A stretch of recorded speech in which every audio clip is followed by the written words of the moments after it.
আসসালামু আলাইকুম everyone, welcome back to my channel. সবাই কেমন আছেন? আশা করি খুব ভালো আছেন। আমি আল্লাহর রহমতে ভালো আছি। এই যে দেখেন বাদাম ভেজে নিয়েছে আপু আর আমি দুইজনে মিলে ভর্তা বানাবো। আপু তো শুধু ভর্তা খেতে চায়, আর আমি কিন্তু এত ভর্তা লাভার না। সবাই কেউ কিছু বানিয়ে দিলে তখন খাই, কিন্তু আপু তো প্রচুর ভর্তা লাভার। তো আপুর জন্য আবার এদিকে আদামনি পাতা নিয়ে এসেছি, আর এদিকে আমি শুটকিটা ভালো করে ধুয়ে তারপর একটু তাওয়ায় দিয়ে একটু ভেজে নিচ্ছি। আজকে অনেক রকমের ভর্তা বানাবো। এদিকে ধনিয়া পাতার ভর্তা, আদামনি পাতা ভর্তা, তারপর শুটকির ভর্তা, এদিকে মাছ ভর্তা, কালো জিরার ভর্তা, আমি অনেকগুলো ভর্তা তৈরি করব। এইদিকে আমি পেঁয়াজ আর রসুনটা একটু টেলে নিচ্ছি, যেহেতু অনেকগুলো ভর্তা, সবগুলো যদি না খাওয়া হয় যেন নষ্ট না হয়, কারণ কাঁচা পেঁয়াজ দিলে নষ্ট হয়ে যাবে রেখে দিলে। আর আপনারা কিন্তু কাঁচা দিয়েও বানাতে পারেন যদি সাথে সাথে খেয়ে নেন আর কি। তো যাই হোক, এদিকে আমি কালো জিরাগুলো ভালো করে ভেজে নিচ্ছি। কালো জিরাগুলো কিন্তু আপনার বুঝে নিতে হবে, কারণ কালো জিরা পুড়ে যাওয়ার সম্ভাবনা অনেক বেশি থাকে। বুঝে তারপর একটু টেলে নিতে হবে। এদিকে আমার পেঁয়াজটাও ভাজা হয়ে গেছে, আমি এদিকে দিয়ে দিলাম ধনে পাতাটা একটু টেলে নিব। দেখেন, তো আমি সবগুলো অল্প অল্প করে ভর্তা তৈরি করবো আমার আপুর জন্য। আর এদিকে আমি কাঁচামরিচগুলো একটু টেলে নিচ্ছি। আর এইদিকে আদামনি পাতাটা নিয়েছি। আমার আদামনি পাতাগুলো দেখে অনেক ভালো লাগছে। আপনাদের দেশে এই আদামনি পাতাটা কি বলে, কোন পাতা বলে, অবশ্যই কমেন্ট বক্সে কমেন্ট করে জানাবেন। তো আমি এদিকে আবার শুকনো মরিচটাও দিয়ে দিয়েছিলাম। বাসায় একটু গ্যাসের প্রবলেম দিচ্ছে ইদানিং, খুবই ঝামেলায়, যে গ্যাস পাওয়া যাচ্ছে না, তাই ভাবলাম দুইটা একসাথেই দিয়ে দিই, তাড়াতাড়ি হয়ে যাবে। তো এইদিকে আমি শিলপাটাটা ভালো করে ধুয়ে নিয়েছি। এই মেশিনটা ছাড়া কিন্তু কোনো ভর্তাই খেতে একদম ভালো লাগে না।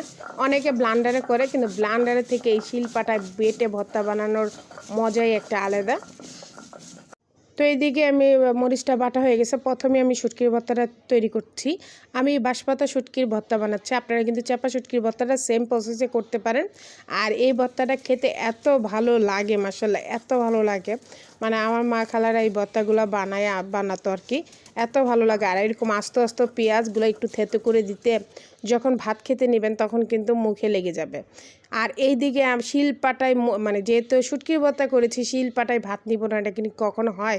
তার মধ্যে দেখেন একটু শিলপাটা দিয়ে একটু যখন ভাতগুলো এরকম মাখানো হয়, ওফ, যারা ভর্তা লাভার আছেন, আমি নিশ্চিত আপনাদের জিভায় পানি চলে আসছে, আমি নিশ্চিত অবশ্যই জানাবেন যে আপনাদের কাছে কেমন লাগছে। আর এই যে দেখেন কতটা সুন্দর, আমার হাত টাত কিন্তু ভরে গেছে। আসলে সবসময় তো ভর্তা বানানো অভ্যাস না। আর এই যে দেখেন, ওফ, সবাই মুখে হাঁ করেন, আমি দিয়ে দিই। যা আলহামদুলিল্লাহ, খেয়ে অনেক মজা পেয়েছি। তারপর আবার শিলপাটাটা ভালো করে ধুয়ে আমি এদিকে ধনেপাতার ভর্তাটা বানাচ্ছি।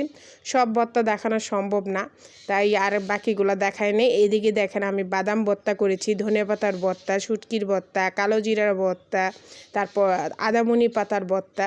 তো আমি দেখাচ্ছি, এইটা কিন্তু আদামনি পাতার ভর্তা, এটা হচ্ছে বাদাম ভর্তা, এটা হচ্ছে ধনে পাতার ভর্তা, এটা হলো শুটকির ভর্তা, আর কালো জিরার ভর্তা তো দেখেই ফেলছে। আর আপুরে আমি কিন্তু বাদাম ভর্তার মধ্যে মাছ দিয়েছিলাম, তারপর বললাম যে মাছ ভর্তা বানিয়ে দিই, আপু না মাছটা ভাজা খাবো।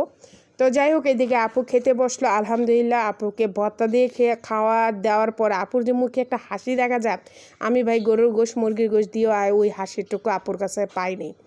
তো আমার কাছে অনেক অনেক ভালো লাগছে। আর আপু খাওয়ার পর আমরা সবাই খেতে বসেছি।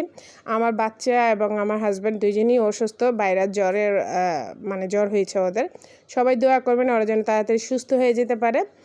আর যেহেতু সিজন এখন চেঞ্জ হচ্ছে, অনেকেরই গা জ্বর আসতেছে, কারণ সারাদিন বৃষ্টিতে, অনেক সময় বৃষ্টি থাকে, রোদ থাকে, হ্যাঁ, ওই কারণে। তো আজকের মতন এখানে বিদায়। আমার ভিডিওগুলো ভালো লাগলে লাইক, শেয়ার, কমেন্ট এবং সাবস্ক্রাইব করতে একদম ভুলবেন না। পাশে থাকা বেল বাটনটা অল দিবেন, যারা ভিডিও ছাড়ার সাথে সাথে আপনার কাছে চলে আসে। আর যারা ফেসবুক পেজ থেকে দেখতেছেন, প্লিজ আমার চ্যানেলে একটু ফলো, একটু শেয়ার দিয়ে দিবেন। তো নেক্সট ভিডিওতে দেখা হবে। আর যারা ভর্তা লাভার আছেন, অবশ্যই লাইক আর কমেন্ট করে যাবেন। আল্লাহ হাফেজ।